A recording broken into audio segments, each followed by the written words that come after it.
The phone always rang at exactly 10:47 p.m. For 3 months straight, that shrill sound cut through the silence of my living room like a blade through paper. I would sit in Peter's old armchair, the one by the big window that overlooked the pear trees, and wait. Sometimes I pretended not to expect it, but I always did. "Are you alone?" my son Connor would ask. Every night the same question. If I said yes, he hung up. If I said no, he wanted to know who was with me and why. Tonight, I lied. I said yes. And for the first time, he didn't start lecturing me about keeping my doors locked or checking the alarm. He just went silent, and then the line went dead. The wind pressed against the window. The house groaned softly in the cold. Something about the stillness made my stomach tighten. Peter's old reading glasses sat beside me on the table, untouched since the day he died. I found myself holding them, as though they could answer what my instincts already screamed. Something was wrong. I heard the faint rattle of the kitchen door handle. My heart stilled. That door was locked. I checked it twice. Then a slow turn. Metal scraping softly against metal. I stayed frozen in the armchair, barely breathing. Through the doorway, the moonlight touched the mudroom window. A shadow moved across it.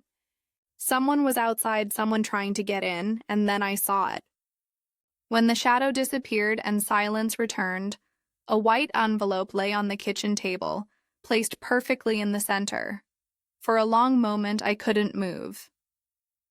The kitchen looked exactly as it had before dinner. The clean dishes stacked on the counter, the pear-scented candle flickering by the sink.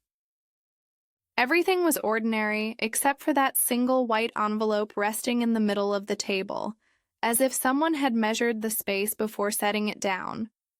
I forced myself to stand. My knees trembled as I crossed the floor. The envelope was thick, expensive, the kind people used for weddings or formal invitations. No name, no handwriting, only the faint scent of tobacco and rain. I should have called the police. I knew that. But instead, I opened it. Inside was an old photograph, slightly faded around the edges. It showed this house, my house, but the trees in the background were barely half-grown, their trunks thin and spindly. Standing in front were 4 people, Peter and me, and possibly young, holding baby Connor. Beside us, 2 strangers, a tall man with sharp eyes and a woman with a face like stone. On the back, written in unfamiliar handwriting, were the words, "The Partnership." 1993. Some debts never expire. The date made my chest tighten. 1993 was the year Peter told me his late uncle had left us an inheritance, the money we used to buy this orchard. But Peter had never had an uncle. Both his parents were only children. I turned the photo over again. The tall man's hand rested on Peter's shoulder, possessive, like ownership. The woman's eyes seemed to stare straight at me. Whoever they were, they'd known something about our beginning, something Peter had never told me. The phone rang again, startling me so badly that I nearly dropped the photograph. The number was blocked. For a moment, I considered letting it ring, but curiosity, or maybe fear, got the better of me. "Mrs. Marlowe?" A man's voice, calm but urgent. "My name is Daniel Keating. I'm an attorney in Boston. I'm sorry for calling so late, but I've been trying to reach you for weeks." "Your son has been intercepting my messages," I froze. "Intercepting? Why would he do that?" "Because you're named in the will of Benjamin and Laura Cross," he said. "They passed away 6 months ago in a car accident.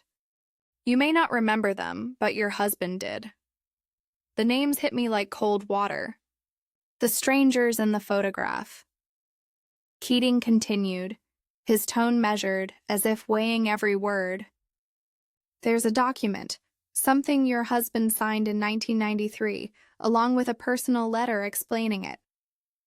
The Cross's estate requires that I deliver these items to you directly, But your son has made that very difficult. He's visited my office 3 times, insisting you're experiencing memory problems. He's filed inquiries about guardianship. Guardianship? The word made my stomach twist. That's absurd, I said. I run this farm by myself. I'm perfectly capable. I don't doubt that, he replied. But it seems someone wants you isolated. Miss Marlowe, whatever's in that document, it's valuable, possibly dangerous. I'm driving to you now. Please don't tell anyone I've contacted you, not even your son. And until I arrive, keep your doors locked. If anyone knocks, do not open. The line clicked dead. I stood in the kitchen, surrounded by silence, holding the phone like it might burn my hand. I checked the clock, 11:05 p.m. The minutes crawled by, an uneasy silence. Every creak of the floorboards, every sigh of wind felt like a warning. Daniel Keating was still 2 hours away. I only had to hold out until then. The house had never felt so big or so empty. I turned off the kitchen light and started up the stairs toward my bedroom when I heard the sound of a key sliding into the front door lock. Mom? Connor's voice, calm, almost gentle. Are you awake? My heart pounded. I hadn't told him about Keating's call. Hadn't even mentioned the envelope. Why was he here? I stayed quiet, listening. The front door opened. Connor's footsteps echoed through the living room. Mom? I saw the lights. Why didn't you answer your phone? I glanced toward the small desk in the hallway and froze. Peter's old note, the one I'd found earlier in his study, still sat there in plain view. The note with the brass key. Connor's voice shifted lower now. What's this? Box 247. Tell no one, especially not Connor. I felt my breath catch. He knew.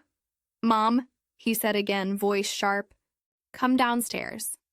We need to talk about your safety. You're not thinking clearly.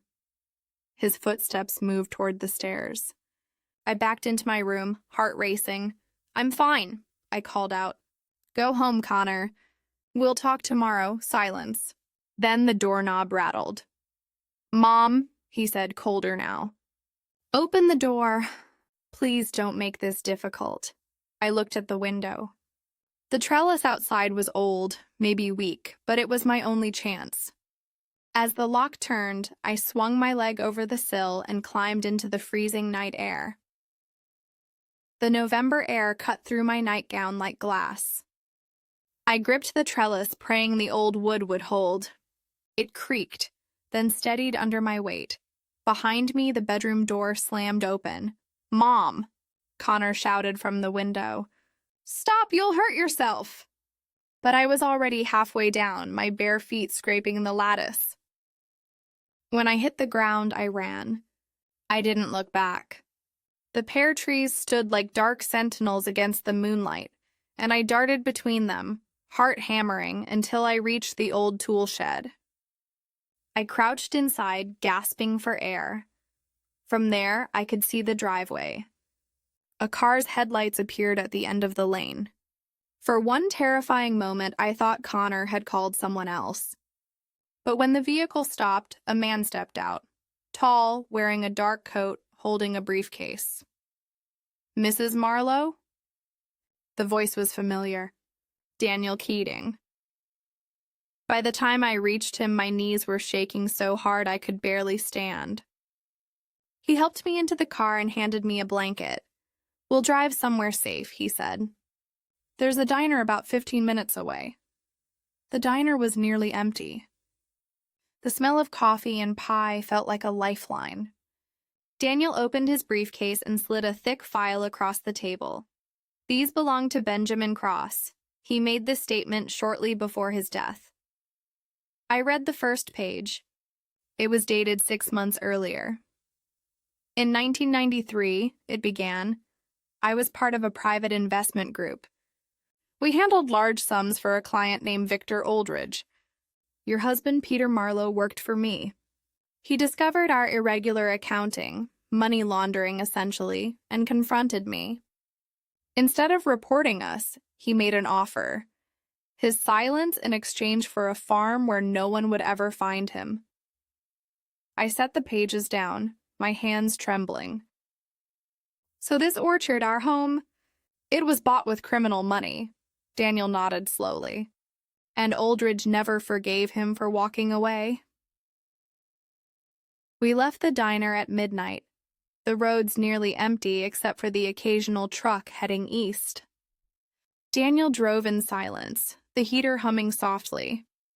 I kept my hands wrapped around the coffee cup he'd bought for me, as though its warmth might steady them. We reached the bank just before 1 a.m.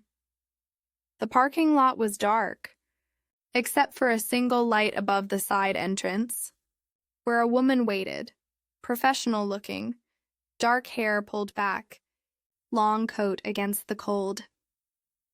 "This is Priya Nandakumar," Daniel said. "She's the bank president." I called in a favor. She led us inside through a side door and down a quiet hallway that smelled faintly of metal and disinfectant. "There won't be any official record of this access," she said. "For tonight you were never here." Inside the vault, the air was cold and still. Daniel handed me the brass key Peter had left behind. Priya used her master key, and together we unlocked box number 247. The metal slid open with a soft, final sound. Inside were 3 items: a USB drive, a sealed envelope with my name on it, and a small leather-bound journal. My hand shook as I lifted the letter. The handwriting was Peter's. "My dearest Helen," it began. "If you are reading this, then I'm gone and you are in danger. I made choices to protect you and Connor, but choices built on secrets never stay buried. The USB holds copies of documents linking Oldridge to illegal accounts. The originals are hidden on our land. You'll know where to look. Trust no one, not even our son. He knows parts of the truth, but not all of it.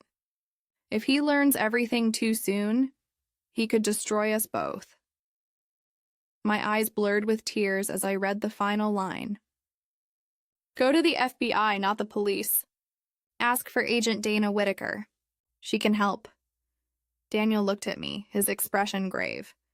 He was preparing for this long before he died. Before I could answer, my phone buzzed. A new text appeared on the screen. "I know you're at the bank, Helen.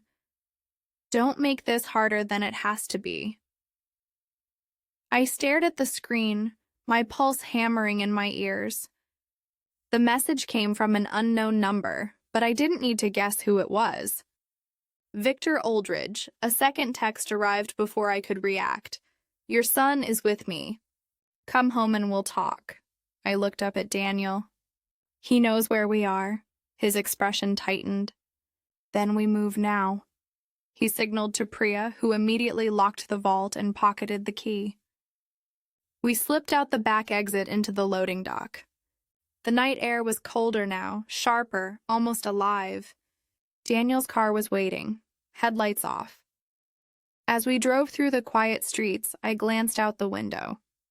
A dark sedan had appeared 2 blocks behind us, keeping its distance.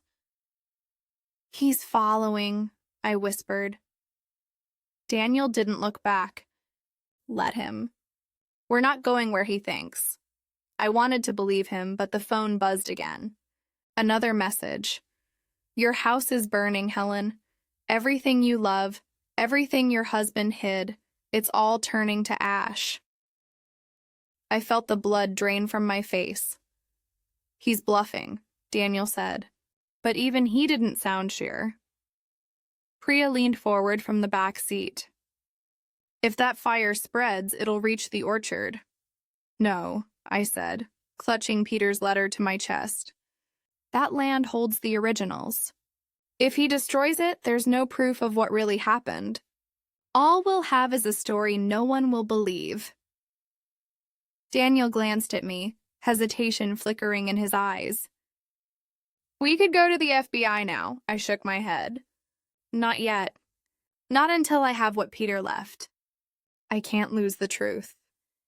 Daniel exhaled slowly, his knuckles white on the steering wheel. Then we turn around. We turned off the main road and took the narrow gravel lane that wound back toward my property. The headlights were off, the only light coming from the pale slice of moon. My heart pounded with each bump in the road. We can't go through the front, I said. They'll see us before we reach the house, Daniel nodded. You know this land better than anyone. Lead the way. We stopped by the old equipment shed behind the orchard. The air smelled faintly of smoke, the kind that clings to wood, not yet flame. My home was still standing, but the faint orange flicker through the kitchen window told me it wouldn't be for long. Inside the shed, I grabbed what I needed, 2 shovels, an old flashlight, and the small tractor Peter had rebuilt years ago. If it starts, I said, climbing into the seat, we'll use the engine noise to mask our movements. Daniel gave me a look that was half doubt, half admiration. You've done this before. Every harvest season, I said. You'd be surprised what a woman learns living alone on 90 acres. The tractor sputtered, then roared to life, steady and familiar. I turned off the headlights and eased forward, letting the engine hum blend with the wind. Where exactly? Daniel asked quietly. The largest pear tree, I said. Center of the orchard. That's where Peter would have buried it. It was always his favorite spot. As we rolled between the rows, the glow from the burning kitchen grew brighter behind us. I didn't look back, not yet. I had something left to save. The tractor's slow rumble covered the crunch of our boots on the frozen soil. The night smelled of ash and wet leaves. When we reached the center of the orchard, I stopped the engine. The silence that followed was heavy, almost deafening. This is it, I whispered. He planted this tree the first spring we moved here. Daniel handed me a shovel. The ground was hard, half frozen, but I dug anyway. Each strike felt like a heartbeat, pounding out years of fear and questions. A car door slammed in the distance. Headlights swept briefly across the far rows of trees. I crouched low. 2 figures were moving toward us. Connor and another man, tall, broad-shouldered, walking with unhurried confidence. Victor Aldridge. He stepped into the clearing, his smile calm. Too calm, Helen, he said smoothly. You should have stayed asleep. I told your husband once that curiosity ruins people. Connor stood beside him, his face pale, torn between anger and confusion. Mom, please stop. He just wants the documents. You don't understand how deep this goes, Daniel spoke first. She understands perfectly. You're obstructing a federal investigation, Mr. Aldridge. Walk away. Aldridge chuckled. You think that little lawyer badge protects you out here? My shovel struck something solid, metal. I knelt, brushing away the dirt until a small box emerged, the same color as the soil. Aldridge's smile faltered. Step back, he ordered, drawing a gun from his coat. The barrel gleamed in the moonlight. Connor froze. Victor, wait! Move! Aldridge snapped. Daniel raised his hand slightly, his voice steady. We're recording this. Every word, every second. Walk away while you still can. Aldridge's eyes darted toward Daniel's lapel. Realization flashed across his face. You. Before he could finish, sirens echoed faintly in the distance. The fire department arriving, followed by the sheriff's truck. Connor's voice cracked. Stop this, please. For a moment, everything froze. The sound of sirens growing louder, the wind cutting through the branches. Then Connor stepped forward, positioning himself between Aldridge's gun and me. Enough, he said. Aldridge hesitated, his hand trembling. The light from the approaching vehicles washed over the orchard. Sheriff Ortiz's voice thundered through the loudspeaker, ordering him to drop the weapon.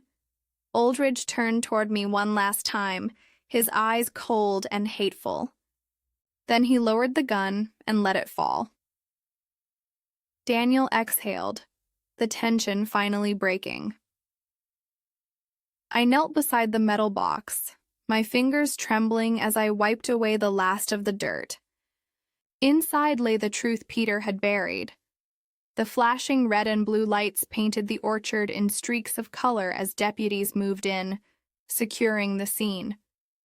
Aldridge was led away in handcuffs, silent, his expression unreadable. The night felt longer than any I had ever lived through. Sheriff Ortiz approached me carefully, his boots crunching on the frosted ground. "Mrs. Marlowe," he said softly, "you're safe now." "We've got him," I nodded, still clutching the box like a lifeline. "Please," I said, "get this to the FBI. There's a woman, Agent Dana Whitaker.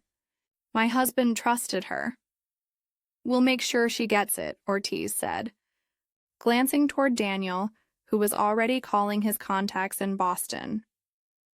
Behind the sheriff, 2 firefighters emerged from the smoke near the house. One shook his head. "Kitchen's gone, but the structure's holding." "You got lucky, ma'am. Lucky."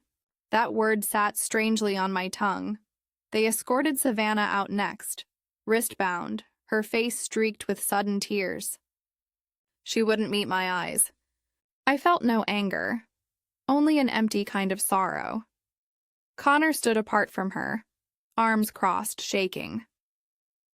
When I looked at him, he tried to speak but couldn't find the words. I stepped closer and said quietly, "Read your father's letter, Connor. All of it. Then decide who you want to be." He lowered his head. "Yes, Mom." The wind picked up through the trees again, carrying the faint smell of smoke and pears. Dawn was just starting to touch the edge of the horizon. Spring returned to Yakima Valley with the soft green of new leaves and the hum of bees in the orchard.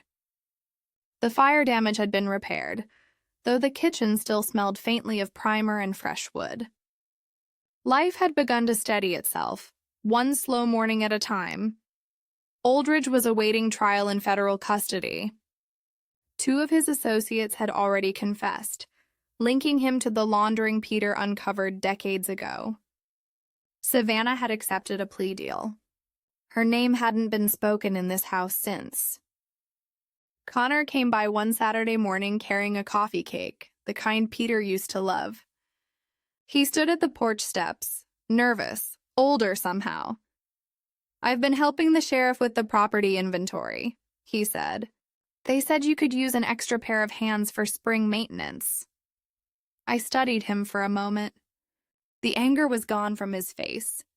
What remained was exhaustion and maybe regret.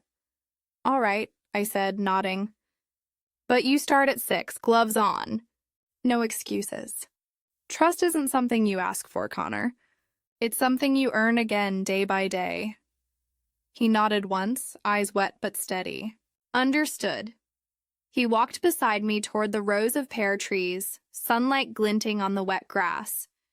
For the first time in months, the orchard felt alive again. Quiet, honest, forgiving in its own way. Sometimes healing doesn't sound like words. It sounds like 2 shovels striking earth in rhythm. I used to think safety meant keeping quiet, locking the doors, staying invisible, not stirring old ghosts. But silence doesn't protect you. It only hides the danger until it decides to find you again. What saved me wasn't luck. It was documentation, timing, and the courage to trust the right people at the right moment. Peter tried to shield me with secrets, but in the end, truth was the only thing that could keep us safe. If you're ever made to feel isolated in the name of concern, write things down, tell someone you trust, protect your records, and don't let fear turn into silence. I'm not a hero. I'm just a woman who finally trusted her instincts and learned that peace is built on action, not hope. If this story resonated with you, let me know where you're watching from in the comments. And if you believe in stories about strength, truth, and second chances, like, share, and subscribe for more.